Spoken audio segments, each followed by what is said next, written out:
What if Constantinople never fell? Picture dawn over the Theodosian walls. Smoke from shattered cannons hangs in the cold air. The Sultan's banners ripple, but the city still stands. Bells ring from Hagia Sophia. On the Golden Horn, oars bite into dark water as Allied sails rise like teeth. And across the continent, merchants, kings, and popes realize the unthinkable. The gate between Europe and Asia is still Byzantine. If that gate never slammed shut, the map we know changes. Before we rewrite it, let's anchor the timeline. In 1453, the last flicker of the Eastern Roman Empire, Byzantium, faced Mehmed II, a young Ottoman sultan determined to carve his name into time. The Ottomans hauled giant bombards to the land walls, including the monstrous cannon forged by Orban. For weeks, stone thundered into brick. The Byzantines, outnumbered and exhausted, patched breaches at night. A great chain blocked the Golden Horn. It didn't matter. Ottoman ingenuity dragged ships over land to outflank the harbor defenses. On May 29th, the final assault broke through. Emperor Constantine V, armored in crimson, fought and vanished in the crush. Hagia Sophia became a mosque. The shock carried across the Mediterranean. That fall mattered. It tightened Ottoman control over Eastern trade. It accelerated the flow of Greek scholars and manuscripts to the Italian states, fuel for the humanist fire. It convinced powers like Portugal and Castile to seek ocean routes that didn't depend on a hostile strait. It forced Venice and Genoa to renegotiate fortunes under new masters. And symbolically, it crowned the Ottomans the heirs of empire in the East. But history is fragile. The siege was close, much closer than the inevitable feel of hindsight suggests. So, let's tilt one hinge. Our divergence. Late May, 1453. The weather turns ugly over the Bosphorus. Orban's great bombard, already prone to overheating, cracks and explodes, crippling the Ottoman artillery line and killing key gunners. At the same time, plague licks the edges of the Ottoman camp. Somewhere in the melee, the Janissaries fail to capitalize on a breach. Inside the city, the Genoese commander Giustiniani survives his wounds. Venetian and Genoese squadrons, delayed by politics and storms, arrive outside the Bosphorus with a small but professional relief force, joined by Hungarian river crews and a handful of papal galleys. They do what medieval navies do best. They harass supplies. They strike at night. Fire ships bloom under the Ottoman bridges and have to be cut away. The chain across the Golden Horn holds. The city breathes. Mehmed calculates. A long siege favors defenders. His army's morale wastes under disease and failed assaults. On his borders, rivals sharpen knives. The Karamanids in Anatolia stir. In the Balkans, Hungarian pressure grows. A failed, protracted siege risks something sultans fear more than defeat: instability at home. Mehmed calls council. His advisors split between glory and prudence. Glory loses by a hair, so he pivots.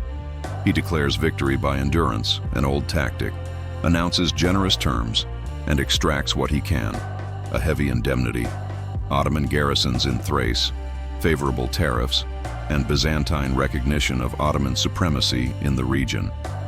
On paper. In substance, Constantinople remains Byzantine, a battered crucible that refuses to break. What happens next? The city is a ruin in places, but it becomes the most strategically important toll booth on Earth, and everybody knows it. The emperor, still Constantine XIII, or his immediate successor, faces a choice: isolate and die later, or reform and bind the West to the city's survival. He chooses reform. Byzantium leans on the deal negotiated a decade earlier at the Council of Florence. A union of churches, tentative, contested, but now tied to survival, goes from theological debate to steel and grain pragmatism.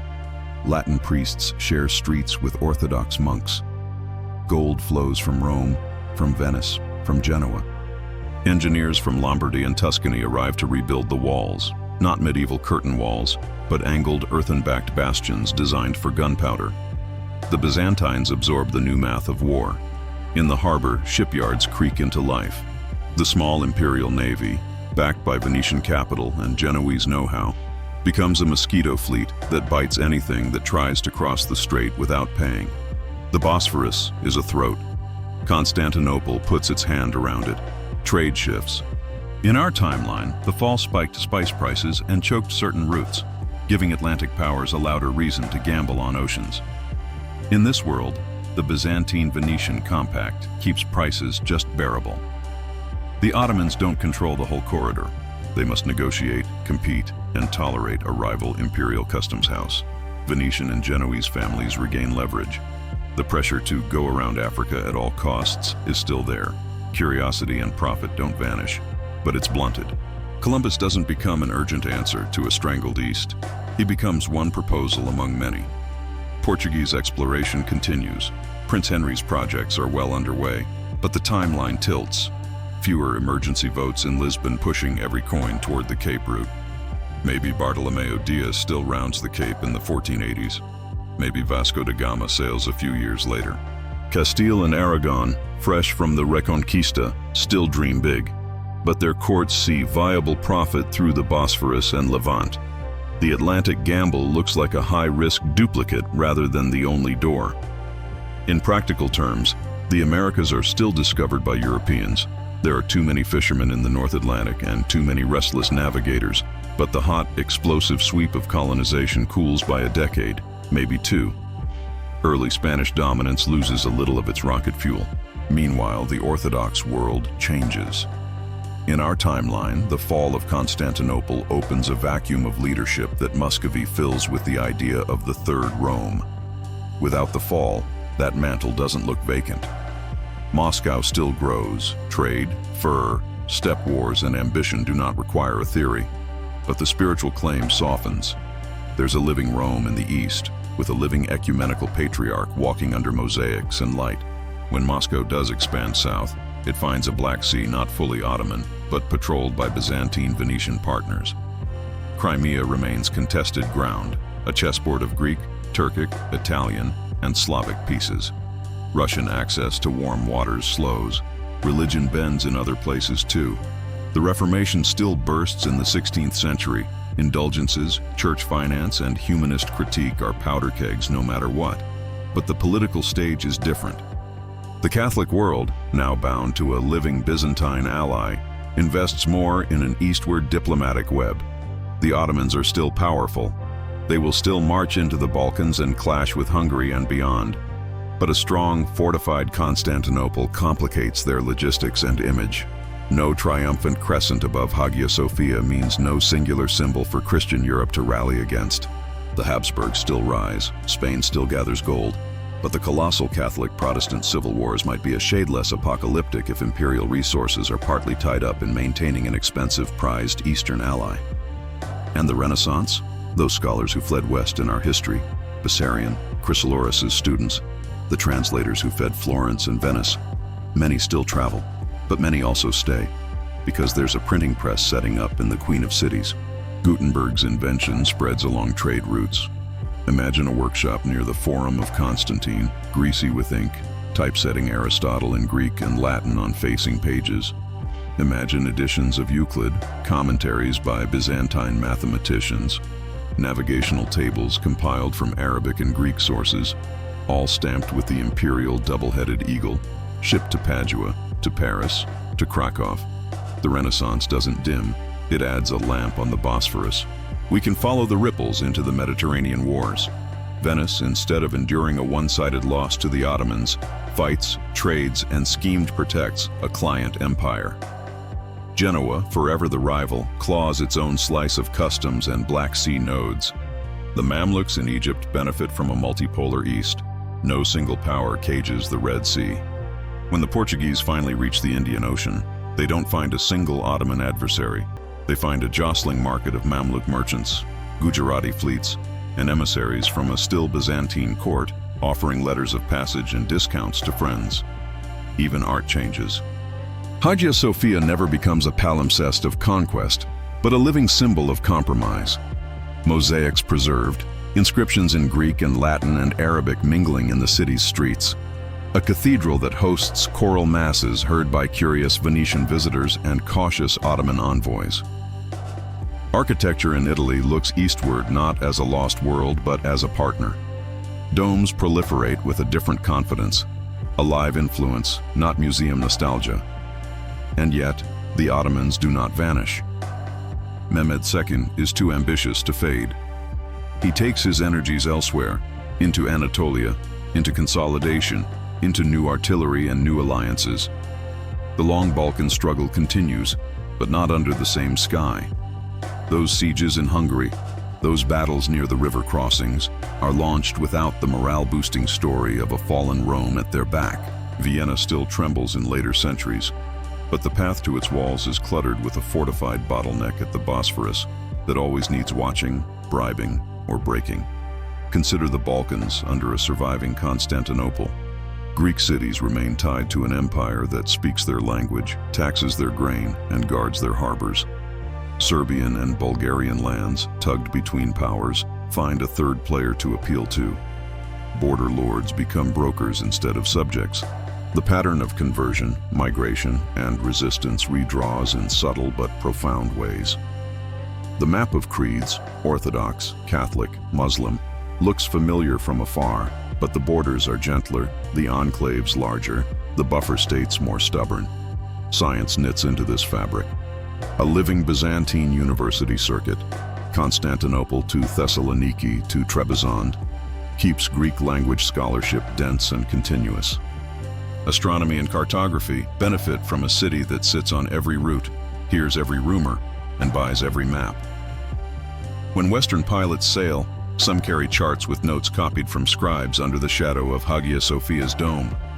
When Ottoman engineers refine gunpowder tactics, some of their rivals across the water learn and adapt fast, exchanging knowledge across an armed strait the way rivals always do. Midway through this alternate century, everything looks strangely familiar and deeply different. The Americas are still colonized, but with fewer early monopolies and more overlapping claims. The sugar islands bite, but their plantation economies grow a shade slower. The African coast is still scarred by slaving forts, but competition among European states lacks the single supercharged burst that a choked Bosphorus once supplied. There's more bargaining, more permits, more letters sealed with red wax and gold paint carried through Constantinople's customs houses. Quick pause for the thinkers watching this. Does a living Byzantium slow the age of discovery, or does it reshape it into a broader, more connected Renaissance with two engines, one Latin, one Greek? Drop your take in the comments. And if you want more deep dives into world-altering hinges like this, tap like and subscribe so you don't miss the next timeline we bend. Back to the long arc. By 1600, Constantinople is fortified like a porcupine bristling with culverins and bastions, funded by tariffs and papal subsidies, watched by Ottoman spies, and crowded with merchants speaking every language under the sun. The city hosts councils not just of churchmen, but of bankers, captains, and king's agents. The empire is small, no return to the vast old borders, but it is precise. It holds straits, key islands, and a ring of coastal fortresses that act like fingertips feeling every current. There's a price. Byzantine politics never lost its taste for intrigue.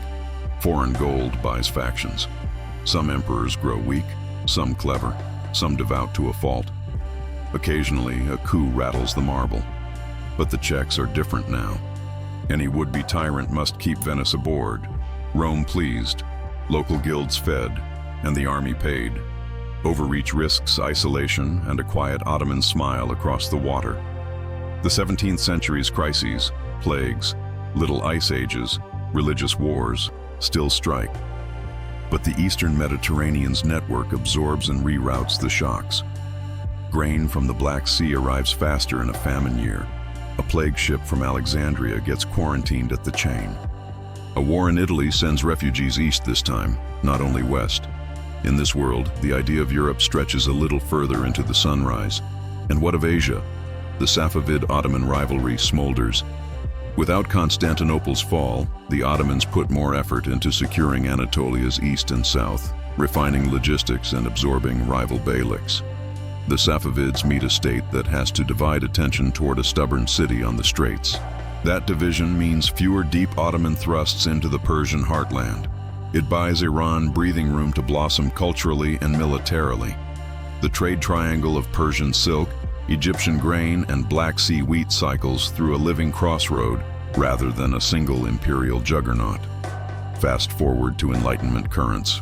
A Greek-speaking, print-happy capital sends out journals debating mathematics, medicine, and statecraft, all with a Byzantine sting: how to balance faith and pragmatism in a city that must do both to live. Western philosophers read essays stamped with the double-headed eagle and argue back.